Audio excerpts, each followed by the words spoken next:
All right, Sean, and I want to thank you for having me on tonight as I watch this idiocy that's taking place in our country.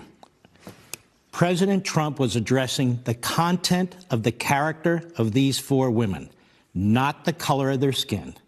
But the media want it to be otherwise. The media are projecting, and the media are insisting on the opposite because they want the narrative of racism. He didn't talk about race. He didn't talk about skin color.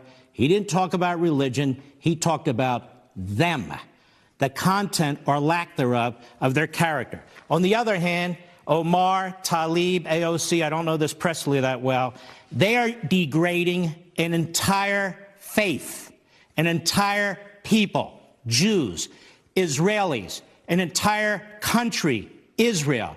So it shouldn't surprise anybody that their venom for America is same as their venom for Israel, and vice versa. That's typical of the radical hard left.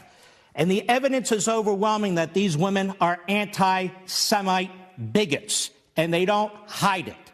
They don't hide it. The BDS movement, their constant references to Hitler and the Third Reich and concentration camps. They have no knowledge of history. They've never visited these sites. Their families really have done nothing for this country. I'm going to be very blunt about it. I don't know what they've done in support of this country while they rip this great country apart, while we have men and women in uniform of all faiths and all colors in one hellhole after another all over the world trying to defend people and promote freedom. We have this fifth column in our country, and they're not alone. The media is a fifth column, too, undermining us at home while our brave men and women are fighting abroad. So they hate the president because he has two strikes against him. He loves America, and he's the greatest president that Israel has ever seen. Recognizing their capital in Jerusalem, moving our embassy to Jerusalem, recognizing sovereignty of Israel over the Golan Heights, kicking the PLO the hell out of our country, cutting off funds for terrorists that are linked to the Palestinian Authority, and it's driving these three anti-Semites nuts. That's what's going on. Now, 50% of the hate crimes in this country are against Jews. The media don't mention, you know, Democrat Party, you have a high tolerance for anti-Semitism in your ranks. Maybe you ought to tone it down. Maybe you ought to tone it down, Omar and Tlaib and AOC. But no, they're celebrated. They're promoted. Now let's look at Donald Trump's record when it comes to Muslims and women of color, particularly overseas. Let's take a look at Syria, where this commander-in-chief ordered a tax on Syria to prevent that regime from gassing women of color, men of color, babies of color, Muslims. It was this president who stepped in, not Obama.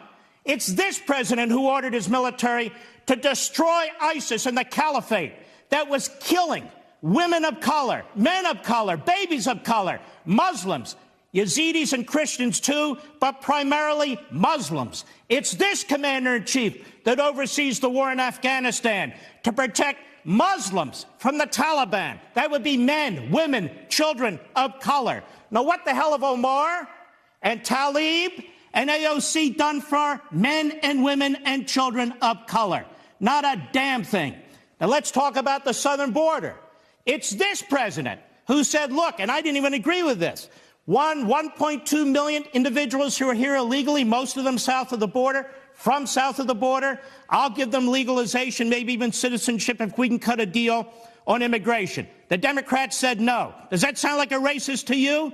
It's this president who was prescient and said, secure the border. You have people coming into this country. Some of them are being kidnapped, little kids brought into this country. We need to have a rational, humane process for immigration. It's the Democrats who first said 10 years ago, secure the border, then called this a joke, a manufactured crisis. Now, they created the crisis. They created the lack of detention space. They created the lack of physical barriers. And now they blame the president who tried to prevent it. The media have allowed this to happen. They are a disgrace. They have a high tolerance for racism and anti-Semitism. Why? Because they are the mouthpiece for the hard left. This president is not a racist. This president is a patriot. Wow. That's why I call you the great one. Mark Levin, powerful monologue. Thank you, my friend.